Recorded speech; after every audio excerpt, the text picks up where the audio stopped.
Abiso sa ating mga motorista, asahan na ang mas mabigat pa na daloy ng trapiko sa EDSA ngayong Christmas season.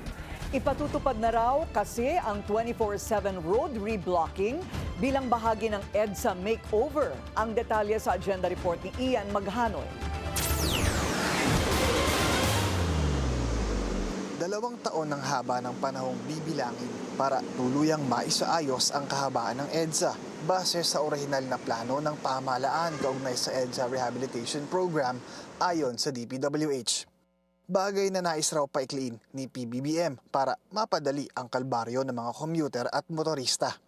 Kaya naman inanunsyo ng DPWH, DOTR at MMDA na sa loob na lamang ng 8 buwan tatapusin ng EDSA Rehabilitation Program sa ilalim ng bago nitong plano. Prioridad ng recalibrated EDSA Rehab Program ang road reblocking at asphalt overlaying scheme ng mga piling parte ng EDSA. Alas 11, bisperas ng Pasko, plano itong simulan at alas 4 ng umaga sa January 5 naman tatapusin gamit ang modernong asphalt overlaying heavy equipments mula Japan. Sa Lunes, nakatakdang i-anunsyo ng DPWH kung aling mga parte ng EDSA at EDSA busway ang dapat na isailalim sa road reblocking at asphalting.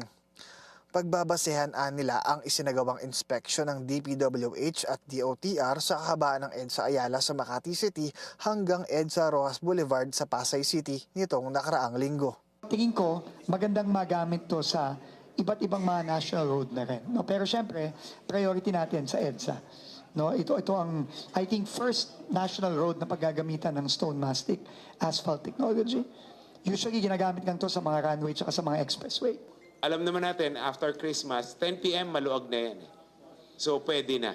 So long as pagdating ng 5 a.m., yun ang usapan namin ni Sec Vince, si Sec Banoy, by 5 a.m., passable yung karsada. Na-demobilize na lahat ng heavy equipment, malinis yung lugar, madadaanan ng maayos ng ating mga kabayan. So, very minimal disruption ito.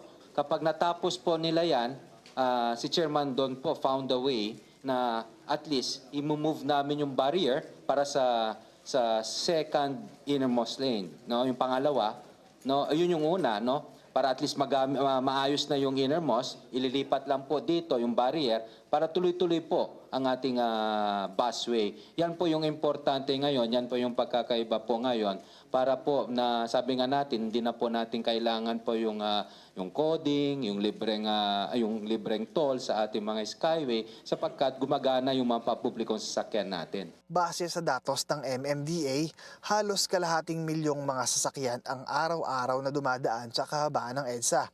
Kaya't para maibsan pa ang trapiko, plano ng MMDA na mag-deploy ng sapat na mga traffic enforcers na siyang magmamando sa mga itatakdang road reblocking points.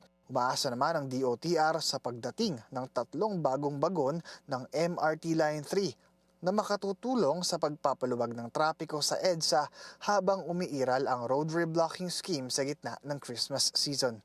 Para sa agenda, Ian Maghanoy, Bilyonaryo News Channel.